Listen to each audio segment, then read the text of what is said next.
Get ready with me, changing your mindset from victim to survivor. One of the ways that I know a woman is ready to cross over from being a victim into a survivor is the way that she talks about her abuser. So when I graduated college, I lived at a domestic violence shelter as a house manager, which means I got to live there and I got a stipend, but a part of my job was to run support groups. And what I noticed when I was in these support groups was the way that different women talked about their abusers. So I could always tell who still had like a victim mentality versus the woman who was ready to like cross over the threshold of being like a victim and ready to really become a survivor. And by no means am I saying that you should remain silent about your story, because I truly believe that healing happens in communities and it happens when we can talk about our stories, because we can normalize our experiences to the extent of even recognizing that domestic violence is not just limited to someone physically abusing you. There are about 9 different types of domestic violence. So one of the key indicators that I believe helps me understand where someone is on their healing journey is when they come to terms with the fact that they may never get the answers that they're looking for.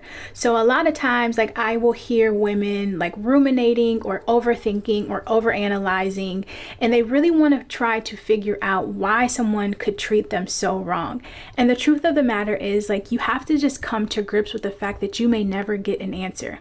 And what I like to call this phase of your healing is the phase of you just letting it be. You can let it be as is. I actually have a chapter in my book about this. It's in my bio. It's completely free. It's called Healing from Broken Relationships. But if you are someone who is trying to heal from a relationship or trying to make sense of why someone would treat you so wrong, you have to let it go.